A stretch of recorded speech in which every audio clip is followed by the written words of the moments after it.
여러분, 원래는 달력을 꼭 이제 알려드리는 대로 한번 걸어보세요. 이 달력을 거는 수단에는 분명 아주 좋은 것이 있으며 또한 절대 해서는 안 되는 것이 있다는 것입니다. 하지만 우리는 무심코 늘 이것이 걸려있던 자리에 거는 경향이 있죠. 여러분 안녕하세요, 이정재입니다. 여러분, 과거 달력이 없던 시절에 달력은 무엇이었을까요? 네, 바로 만세력입니다.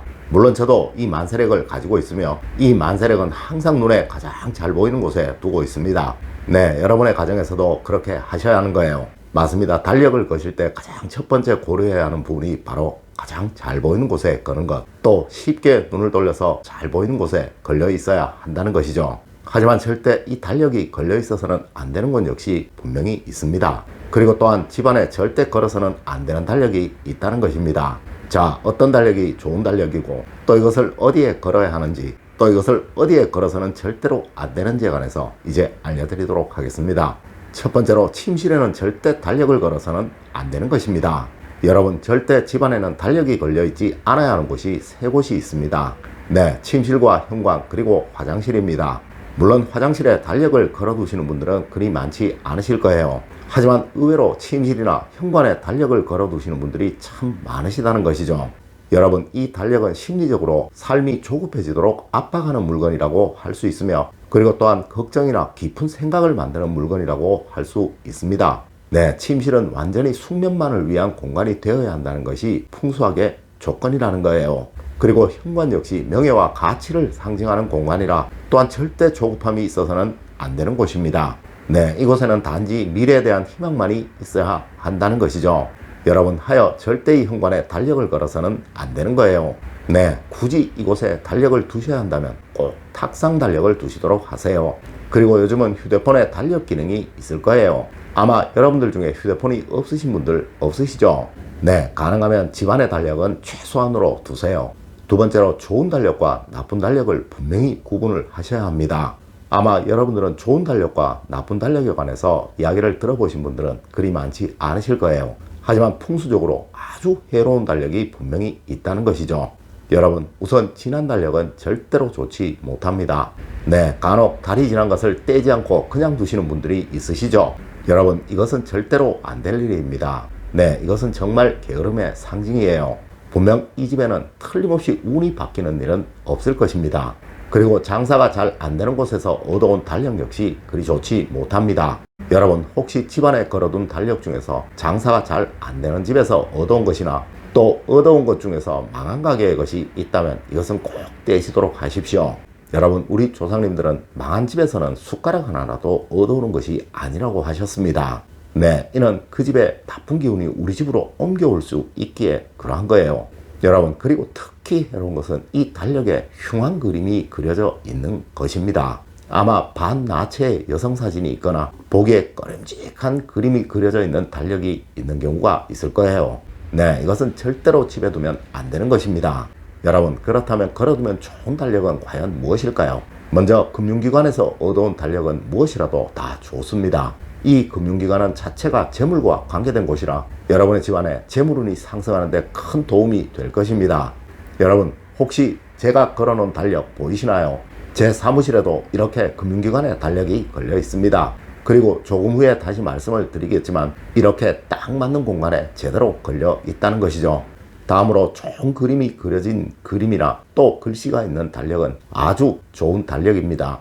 하지만 요즘은 이런 좋은 그림이나 글씨가 있는 달력이 저작권 문제로 만들기가 쉽지 않을 거예요. 하여 차라리 저와 같이 이렇게 날짜만 있는 달력이 오히려 더 좋을 수 있다는 것입니다. 다음으로, 예쁜 꽃이 그려진 달력은 분명 여러분의 가정에 화목운을 강하도록 또 높아지도록 만들어 줄 것입니다. 세 번째로, 달력은 위치와 장소를 구분하여 걸어야 합니다. 여러분, 집안에 걸리는 것은 그 무엇이든 반드시 구도가 맞아야 하며 또한 균형이 틀어져서는 안 되는 것이며 절대 무엇이라도 어색함이 드러나서는 안 되는 거예요.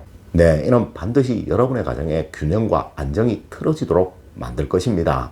아마 누군가는 이런 말도 할 거예요. 그깟 달력 하나 건다고 무슨 이라고 말입니다. 하지만 여러분, 이러한 것이 하나 둘 모이게 되고 또 이것을 자신도 모르게 매일 보게 된다면 이 사람의 무의식 속에서 안정을 찾는 것은 불가능한 것입니다. 네, 항상 이 사람은 삐뚤어진 시각을 가지게 될 것이고 또한 늘 비판이나 비난에 익숙한 사람이 될 거예요. 여러분, 풍수라는 것은 바로 여러분의 성격적인 습성, 즉 무의식적인 행동들을 바로잡기 위한 학문입니다. 네, 늘 흙을 만지는 사람의 손이 깨끗하기를 기대할 수는 없는 것이며 늘 흙 속에서 활동하는 사람의 신발이나 구두가 또한 깨끗하고 반짝거리기를 기대할 수는 없는 것 아니겠습니까? 여러분, 여러분의 생각이 바르고 긍정적이며 선한 그것이 되기 위해서는 여러분이 늘 보시는 것들이 바로 걸려있고 또한 구도에 맞고 안정적이어야 하는 거예요. 다음으로 이 달력은 절대 등 뒤에 걸려 있어서는 안 되는 것입니다. 특히 이것이 주장이 않는 자리에 등 뒤에 걸려있는 것이라면 이 집안에는 흉사가 끊이지 않을 것이며 다툼이나 갈등이 멈추는 일은 없을 것입니다. 네, 반드시 이 달력은 작은 기둥이나 벽 한쪽에 걸려 있어야 하는 거예요. 그리고 무엇인가 가려야 할 곳에 걸려져 있다면 참 좋을 것입니다. 혹시 못을 뽑은 자리라든가 얼룩 있어 흉한 자리에 달력을 걸어 이를 가릴 수만 있다면 더없이 좋을 것이라는 거죠. 네 번째로, 여러분 가능하면 집안에는 탁상 달력을 사용하시도록 하세요. 여러분, 집안에 큰 달력은 절대 하나 이상 있어서 좋을 이유가 없습니다. 혹시 음력 날짜가 알고 싶어서 여기저기에 큰 달력을 걸어 두시는 분들이 있으실지도 모릅니다. 하지만 이것은 이 집안의 화목운을 저해하는데 최악의 물건이 될 거예요. 여러분, 하여 우리 조상님들은 달력 많은 집이 행복하고 화목한 경우가 없다고 하셨습니다. 네, 여러분 가능하면 집안의 달력은 탁상용 달력을 사용하시도록 하세요. 침실에도 탁상용 달력을 두시고 주방에도 탁상용 달력을 두시고 또한 거실 탁자 옆에도 탁상용 달력을 두시도록 하십시오. 물론 두지 않으셔도 됩니다. 하지만 또한 이 탁상용 달력이 집안에서 반드시 있어야 하는 곳이 있는데, 네, 이곳이 바로 서재와 학생방입니다. 여러분, 이것은 이 집안의 성취운을 만드는 최고의 풍수소품이 될 수 있을 거예요. 다섯 번째로, 여러분 이 달력을 두는 방향은 아무런 의미가 없습니다. 여러분, 간혹 이 달력을 북쪽이나 북동쪽에 두면 좋다고 말하거나 또한 남쪽에 두면 좋지 않다고 말하시는 분이 있는데요. 네, 이는 전혀 의미가 없는 이야기예요. 여러분, 풍수라는 것은 그 물건 자체의 기운보다 그 물건을 바라보는 사람의 의식과 시각이 훨씬 중요한 것입니다. 하여 이 방향 때문에 달력을 두지 못해 걱정하는 분이 있으시다면 그냥 편하게 두시면 된다는 것이죠. 다만 제가 앞서 알려드린 부분은 꼭 신경을 쓰십시오. 여러분, 풍수소품은 단지 여러분의 무의식을 우선적으로 생각하시면 됩니다. 항상 이것이 나의 무의식, 또한 우리 가족의 무의식에 어떠한 영향을 줄 것인가를 먼저 생각하시는 현명한 여러분이 되시길 부탁드리며 오늘의 이야기를 마치도록 하겠습니다. 늘 올바른 학문과 올바른 지식을 여러분들께 전하도록 노력하겠습니다. 여러분, 긴 시간 감사드립니다. 감사합니다.